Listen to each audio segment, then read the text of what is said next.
Hello everybody, I am Walmart Killer, and today I'm going to be making some beef jerky. Now, for this beef jerky, there's only a couple key main ingredients you want to keep in mind. One thing I want to put in here is 1 teaspoon, right here, 1 teaspoon of Morton's Tenderquick.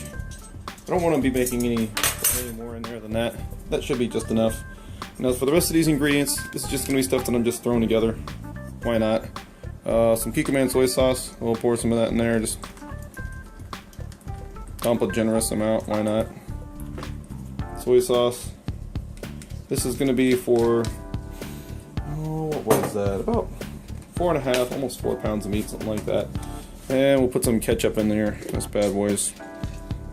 Ketchup, why not? And let's see here. Ooh, this is going to be good. Sweet Baby Ray's sweet and spicy barbecue sauce. Oh yeah. I'm looking forward to this one. Add a bunch of that in there. Generous amount. More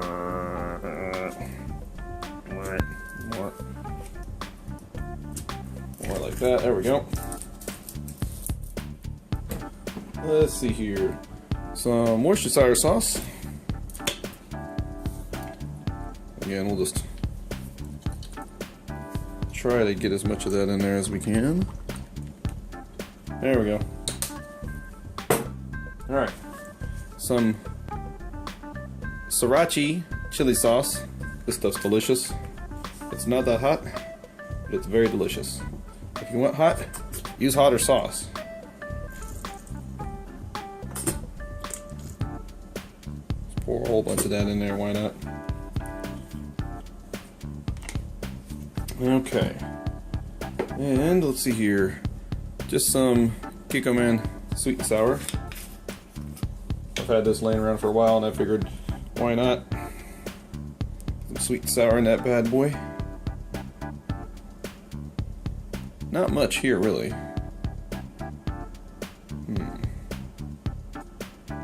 That's about all that. Okay. I don't know where you can get this next ingredient at. You might be able to buy it online at Shields. They have an online site if you don't have a Shields in your place. Otherwise, it is Smoke and Gun Jerky Marinade. Now, really, you could just get away with just using this and maybe a couple other key ingredients, but I'm not going to use as much as I normally use this time. This is really more for the cure itself because it has stuff in it for the cure. And while we're speaking of that, make sure you always shake it up. Here. Shake it up a little bit. I'm going to add this to it. Let's see how much we should put in there. I don't know. Probably like that much. I don't know. Whatever. And let's see here. We're going to add one other key ingredient, and I've never done this before. I've added other stuff. Don't actually have enough. We're going to add some sugar.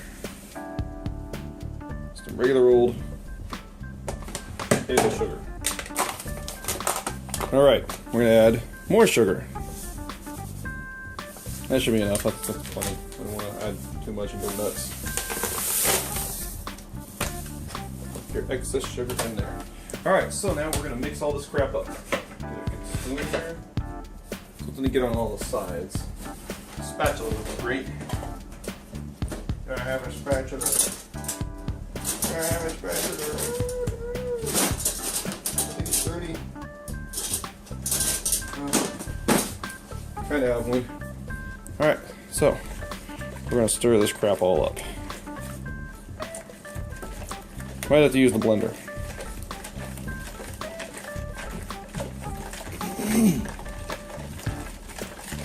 You can always tell if it's going to be good if you can taste this, like sample it, and see what it tastes like.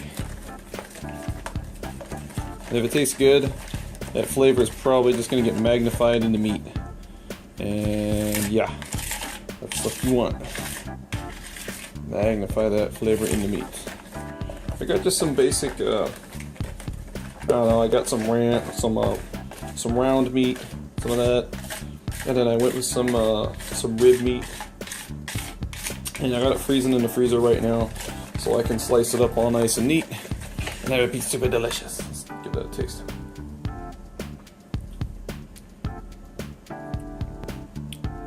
Oh my god, is that actually going to be super good. Alright.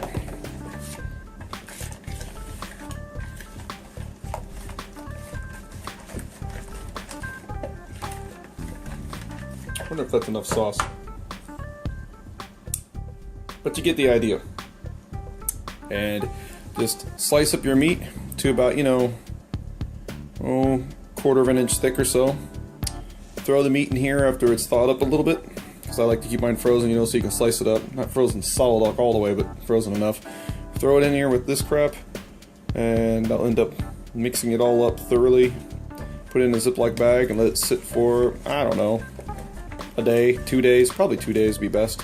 Let it sit for 2 days, and then throw it in your dehydrator, smoker, whatever it is you're going to do in order to dry it out. And you should have some super, super, super delicious meat.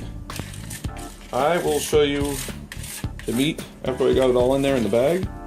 And then I'll also show you the meat after it gets done. Like when I put it in the dehydrator, I'll show you that, and I'll also show you the final product. So,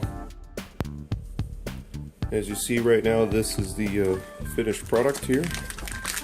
Well, not finished, but product with all the good delicious sauce and stuff on it. Just rotating it around now. It's been sitting for only, oh god, that smells great.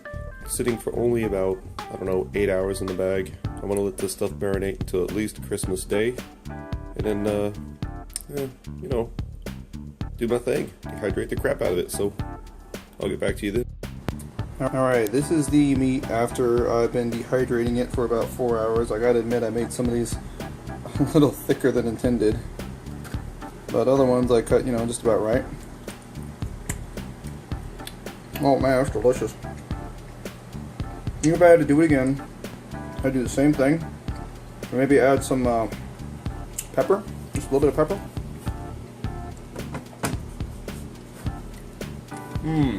God, that's good. And as you can see, zoom in, will you? There's my settings. And I have the Nesco dehydrator. Only way to turn it on and off is to plug or unplug it. And it's about almost 5 pounds of meat, and I got it set up right here. All my trays are stacked up. But it's a total success. This is super good. Like I said, next time I'll just add maybe some pepper. Maybe not. It's actually pretty damn good just like this. And this is it. The finished product. Let's see here.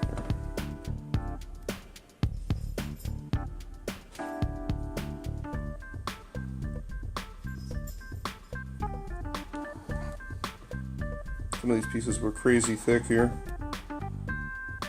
Look how thick that is. But they all dehydrated just fine. It took a long time for some of the bigger pieces, but they turned out really, really good. Really well. And yeah, it's super tasty. If anything, I think next time when I make this, I'm going to add some black pepper, but just throw everything else in it like I did this time. Anyways, super delicious. Yeah, go ahead and try it yourself.